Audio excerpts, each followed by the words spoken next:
যখন আমাদের চিন্তাগুলো থমকে দাঁড়ায় আর রাস্তা খুঁজে পায় না, বুঝতে পারি না এবার কি করব। কোনো কুল কিনারা যখন খুঁজে পায় না, তখন আমরা যাই পরম পূজ্যপাদ শ্রী শ্রী আচার্যদেবের কাছে, তার কাছে নিবেদন করি। সেখানে কত কত মানুষের ভিড়, কত লাইন দিয়ে মানুষ দাঁড়িয়ে থাকে তাদের সমস্যার কথা নিয়ে। আর পরম পূজ্যপাদ শ্রী শ্রী আচার্যদেব এক নিমেষেই কি সুন্দর করে সমস্যার সমাধান করে দেন। অথচ আমাদের সেই সমাধান এক বিন্দু মাথার মধ্যে আসে না। সত্যিই তিনি উদ্ধারকর্তা, আমাদের উদ্ধারকর্তা পরম পূজ্যপাদ শ্রী শ্রী আচার্যদেব। ঠাকুর আমাদের সঙ্গে আছেনই, কিন্তু জীবন্ত আদর্শ আমাদের সঙ্গে আছেন বলেই হয়তো আমরা বিন্দুমাত্র ভয় করি না। এইরকমই এক অনুভূতির কথা আমাদের এক গুরুগণ লিখেছেন। শ্রী শ্রী ঠাকুর বলেন, দয়া কখনো অহৈতুকী হতে পারে না। আমরা যখন কোনো কারণ খুঁজে পাই না, তখন বলি অহৈতুকী দয়া। এক মা একবার ঠাকুরের কাছে তার সমস্যা থেকে মুক্তির জন্য প্রার্থনা জানালেন, ঠাকুর, আপনি আমাকে দয়া করেন যাতে আমি সমস্যা মুক্ত হতে পারি। ঠাকুর একটু চুপ করে থেকে বললেন, তুমিও আমাকে দয়া করো। ঠাকুরের কথায় উপস্থিত সবাই একটু হকচকিয়ে গেলেন। ঠাকুর আবার দয়া প্রার্থনা করছেন। সবার ভাব বুঝতে পেরে সম্মুখে উপবিষ্ট একজনকে বললেন, দেখ তো দয়া কথাটা কোথা থেকে এসেছে।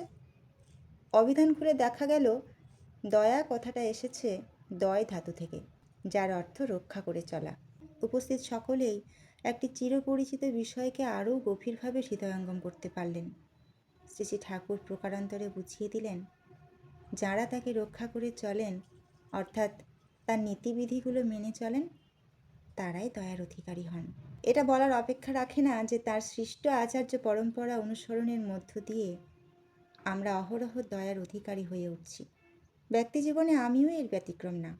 কিছু কিছু ঘটনার ব্যাখ্যা করা আমাদের সহজ বুদ্ধিতে সম্ভব হয়ে ওঠে না, কিন্তু ঘটে চলেছে সেও সত্য। আমাদের সাধারণ বুদ্ধিতে যখন কোনো সমস্যার সমাধান সম্ভব হয় না, তখনই আমরা আচার্যদেবের শরণাপন্ন হয়ে পড়ি।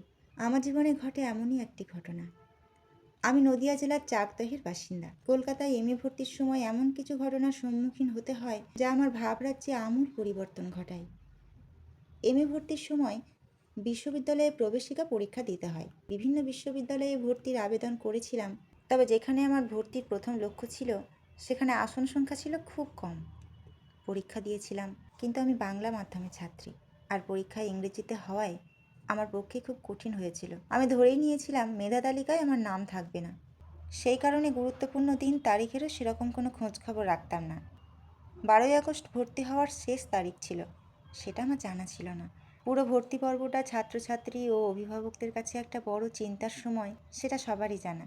বাড়িতে সবাই মিলে বিস্তর ভাবনা চিন্তা করেও কোনো স্থির সিদ্ধান্তে পৌঁছাতে সক্ষম না হওয়ায় ঠিক করলাম দেওঘরে যাব। সেই মতো 12 তারিখে বেলা 10টার সময় ঠাকুরবাড়ির উদ্দেশ্যে রওনা দিলাম। আমাদের বাড়ি থেকে দেওঘর প্রায় 7-8 ঘন্টার পথ। যখন দুমকার কাছাকাছি, তখন একজন ফোন করে বলে, আজকে সেন্ট জেভিয়ার্সে ভর্তির শেষ তারিখ। আমরা তো ভর্তি হয়েছি, তোর খবর কি? এই খবরে আমার মাথায় তো বিনা মেঘে বজ্রপাত। মোবাইলে দেখলাম মেধা তালিকায় আমার নাম আছে, আজকেই ভর্তির শেষ তারিখ, আর আমরা চলছি দেওঘর। খবরটা বাবাকে জানাতে তারও একই অবস্থা। এখন কি করব কিছু বুঝতে পারছি না। দেওঘরে যাব নাকি বাড়ি ফিরে যাব? ফিরে গেলেও যে ভর্তি হতে পারবো তার তো কোনো ঠিক নেই। অনেক ভাবনা চিন্তার পর সিদ্ধান্ত নিলাম দেওঘরেই যাওয়া হবে। দেওঘরে পৌঁছালাম সন্ধ্যা 6:30টায়। নাটমণ্ডপে গিয়ে বসে রইলাম, কখন তিনি এসে বসবেন। অপেক্ষার অবসান হলো। আচার্যদেবের বসবার সঙ্গে সঙ্গে একদম প্রথমেই প্রণাম করে তার কাছে গিয়ে সমস্ত ঘটনাটা বললাম। তিনি শুনেই বললেন, একটা ইডিয়েট। কিছুক্ষণ চুপ থেকে বললেন, এখনই তোর বাবাকে নিয়ে রাতের ট্রেন ধরেই বাড়ি চলে যা। আমার সাথে আমার মেসোমশাই ছিলেন, তার দিকে তাকিয়ে সব বললেন। মেসোমশাই বললেন, রাত 11টা 48 গঙ্গাসাগর এক্সপ্রেস আছে, বাড়ি ফিরতে তো সে সকাল 7টা হয়ে যাবে। তখন আচার্যদেব বললেন, এক্ষুনি দুর্গাপুর সৎসঙ্গ মন্দিরে চলে যান, আমি সব বলে দিচ্ছি। ওখান থেকে ভোর 3:30 নাগাদ বেরিয়ে পড়বেন এবং বাড়ি গিয়ে সমস্ত ডকুমেন্ট নিয়ে যত তাড়াতাড়ি সম্ভব কলেজে চলে যাবেন। এই সময় আমি বললাম, আগে টাকা জমা দেওয়ার পোর্টাল তো বন্ধ হয়ে গেছে। আচার্যদেব শুনে বললেন, একবার যা না, দেখ না কি হয়। সেই মতো রাত্রে দুর্গাপুর সৎসঙ্গ মন্দিরে থেকে ভোরবেলায় বাড়ি ফিরলাম এবং সকালে সমস্ত ডকুমেন্ট নিয়ে 7টায় কলেজে পৌঁছালাম। কিন্তু সেখানে আর এক বিপত্তি। কেউ কোনো কথাই শুনতে চাইছেন না। বললেন, এটা হয় নাকি, পোর্টাল বন্ধ, তাছাড়া ফাদার এখন বিদেশে। ফাদার মানে প্রিন্সিপাল। এটা অসম্ভব। আজ 13 তারিখ, কাল 14 তারিখে নবীন বরণ, তারপরের দিন 15ই আগস্ট, শুক্রবার স্বাধীনতা দিবসে কলেজ বন্ধ। তাছাড়া আমাদের কলেজে সোমবার থেকে এমএ প্রথম বর্ষের ক্লাস শুরু। কাজে আপনারা বাড়ি চলে যান, অন্য কোথাও চেষ্টা করুন। কান্নায় ভেঙে পড়লাম আর মনে মনে ঠাকুরকে ডাকছি। বারে বারে আচার্যদেবের কথাগুলো মনে পড়ছে। ঠাকুরের কাছে প্রার্থনা জানিয়ে যাচ্ছি, আমাদের পথ দেখাও, কি করব। এমন সময় আমার মেসোমশাই আসলেন। আমার কাছে সব শুনে বললেন, চল আর একবার যাই। মেসোমশাই ঋত্বিক, তার পরনে ছিল ধুতি পাঞ্জাবি। মেসোমশাইকে দেখে তারা আন্তরিকতা নিয়ে বিভিন্নভাবে বোঝানোর চেষ্টা করলেন। বললেন, আপনাদের ভুলেই তো এটা হয়েছে, এখন কিছু করা যাবে না। কিছুক্ষণ সবাই চুপ। মেসোমশাই বললেন, একটা খবর অন্তত ফাদারকে জানানো যায় না? সেই একই কথা, তিনি তো আমেরিকায়, কিভাবে সম্ভব? আচ্ছা, এক কাজ করুন, আপনারা একটা ইমেলে প্রিন্সিপালকে সমস্ত কিছু জানান। তাদের পরামর্শ মতো সমস্ত কিছু লিখে একটা মেল করলাম। চোখের জলে শুধু ঠাকুরের কাছে প্রার্থনা জানিয়ে যাচ্ছি, প্রভু, একটা কিছু ব্যবস্থা করে দাও। প্রায় 40 মিনিট বসে রইলাম, আশাহত হয়ে ফিরে আসার জন্য পার্কিংয়ে গাড়ি চড়তে যাচ্ছি। এমন সময় আমার মোবাইল বেজে উঠল। অচেনা নাম্বার। অনিচ্ছা সত্ত্বেও ধরলাম। কি আশ্চর্য, প্রিন্সিপালের অফিস থেকে ফোন এসেছে। বললেন, তুমি কি ঋতুতাপা বিশ্বাস? বললাম, হ্যাঁ।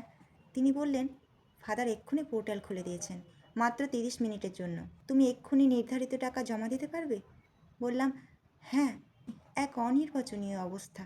বিস্ময়ে হতবাক, কথা বলতে পারছি না, হাত পা কাঁপছে। গাড়িতেই বসে পড়লাম। বাবাকে জানাতে বাবা সঙ্গে সঙ্গে অনলাইনে টাকা জমা করে দিলেন। এরপর রিসেপশানে গিয়ে সব জানালাম। ওরা তো বিশ্বাসই করতে চায় না। তখন টাকা জমা দেওয়ার কথা বলতে বললেন।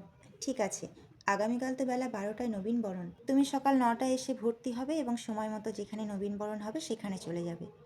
সোমবার থেকে ক্লাস শুরু। তারা ভর্তি থেকে শুরু করে ক্লাস শুরু হওয়ার যাবতীয় প্রক্রিয়া আমাকে জানিয়ে দিলেন।